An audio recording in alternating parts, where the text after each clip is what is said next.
Assalomu alaykum hurmatli kuzatuvchilar. Bugun sizlarga oyog'ini muzlashi, sovqatishi, terlab qolishi, zax tortishi, doimiy sovuq sezishlar haqida va uni davolash, qanday qilib uni uy sharoitida uyda terlab qolishini, sovuq tortishini oldini olishni gaplashib o'tamiz. Avvalambor buni kelib chiqish sabablari bor. Sababi endi buni oshqozon ostida bezi, jigar, o't qopi, endokrin sistemalar bilan, ich qizdiruvchi bezlar bilan kelib chiqadi. Sabablari shu, asosiysi. Endi har bitta sababini qidirib topish uchun bemorni ko'rish kerak.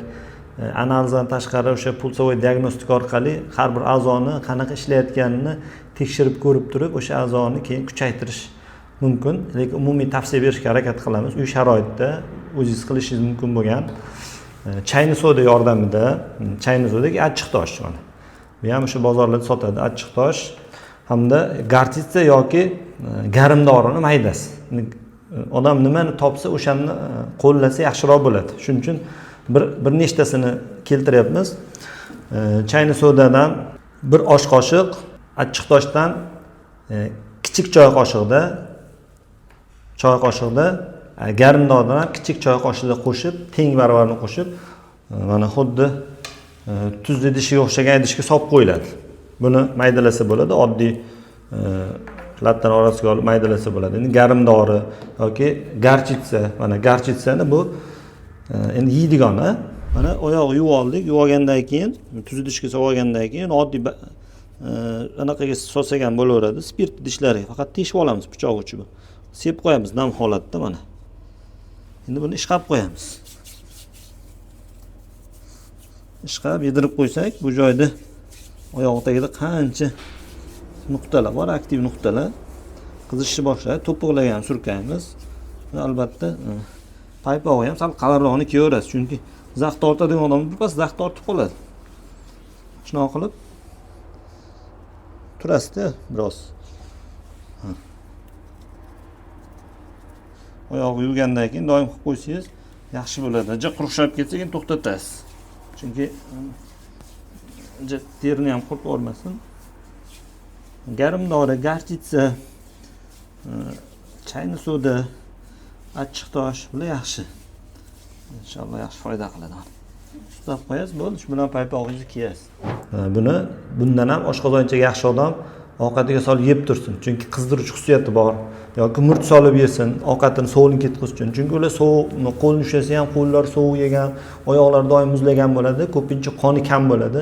Oshqozonchaga yaxshilamayotgani uchun bu kasallik o'zi kelib chiqadi. So'rilishi yaxshi emas, timus yaxshi emas, holatlar ko'p. Lekin mana shunday qilib oldini olib yurish tavsiya beramizki, paypog'i tez nam tortib qolsa, paypog'ini tez almashtirib tursin. Doim yonida ortiqcha bitta paypoq olib yursin. Ayniqsa bunaqa qaysi sohada ko'proq desa, mana qishda, mana kuzda ham tashqarida turib ishlaydigan odamlarda, bozorda ishlaydiganlarda, qassoblarda, sartaroshlarda, shunaqangi soha vakillarida ko'proq kuzatiladi. Ustalarda ham ko'p kuzatiladi bu narsa. Shunaqa qilib oldini olishni tavsiya beramiz. Keyin mizoji sovuq bo'lgan napitkalar, muzday suvlar, muzday narsalardan o'zini parhez qilsin. Mana sovuq kunlar tushib boshlandi kuz, bu yoq qishga qarab yuradigan bo'lsak, ovqatiga doim murch solib yeyish harakatini qilsin. Mizoj sovuq narsalar, qatiq, kamroq yesin, mizoj sovuqlik, napitkalarni, yana eng sovuqli narsa limon, shakar, mana shunaqa narsani to'xtatsin ular. Ularga zarar qiladigan bu mahsulotlardan parhez qilib, sog'lom yashashligi uchun o'zi ham harakat tirashish kerak.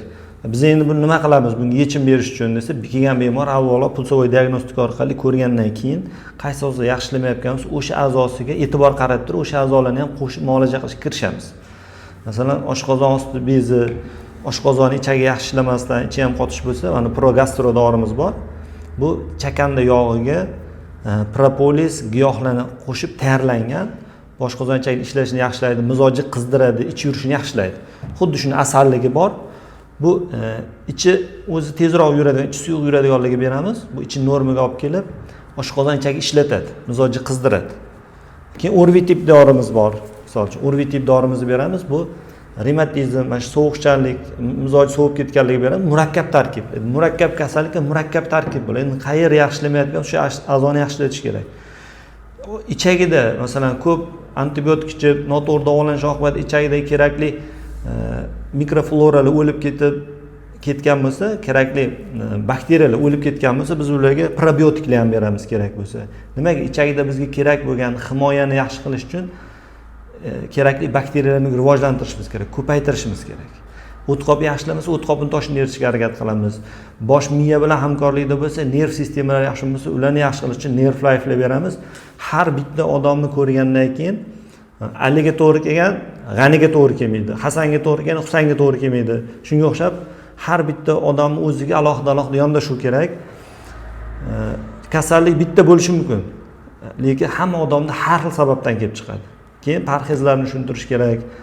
Individualni o'tirib, unga kerakli tavsiyalarni berib, hamnaqangi umumiy tavsiyalar beriladi. Undan tashqari bizda mana o'z malhamlarimiz bor. Misol uchun o'sha bo'g'im og'riqlari, bel og'riqlarida beramiz. Bu juda ham yaxshi effekt beradi. Bu ham qizdiruvchi. Bu yumshatib qizdiradi. Bular ko'proq quritib. O'shaning uchun namlik bo'lganda deyapmiz. Quruq oyoqqa buni qilsa uncha effekt sezmash mumkin. Lekin vlajniy nam bo'lib qoladigan ko'proq effekt beradi. To'g'ri, allergiyasi borga bo'lmasligi mumkin, lekin masalan toshmasi bor odamga qilsa tushmasligi mumkin, lekin umumiy 90% odamga to'g'ri keladi bu muolaja usullari. Mana o'sha oyoqlar qizidi menda, o'tgan bo'lsa 15 minut vaqt o'tdi. Oyog'im qizib ketdi. Chunki hech kim kelib qoldi. Bu oyoq nimaligina naborot qizib yubordi. Mana bittasi yallig'lanish bor ekan, achishtirishni ham boshladi. Bitiradi-da bu. Quritadi shu joydagi oqiya bo'lib qolsa. To'g'ri, endi hammada bu narsa foyda qilmashi mumkin. Sababi oshqozon ichagi yaxshi ishlamayotgan bo'lsa, yo sahrni diabeti bo'lsa, ularda oyoq muzlasa, ularni davolab olish o'ta qiyin masala. Ayniqsa endokrin sistema bilan kelgan bo'lsa, ich qizdiruvchi bezlar bilan bog'liq bo'lsa, endi qo'llangancha harakat qilamiz, kelib ko'rinadiganlarni shu kasalligini muolaja qilib davolab berishga. O'zini yaxshi ko'radigan, sovuq badani doim sovuqchan bo'lgan, sovuq yoqtirmaydigan do'stlaringizga bu videoni ulashib qo'ying. Kommentariyada o'z fikrlaringizni yozib qoldiring. Albatta sizning fikrlaringiz biz uchun muhim. Keyingi chiqishlarimizda o'sha sizning fikrlaringizdan kelib chiqib turib video tayyorlashga harakat qilamiz. Sog' bo'linglar.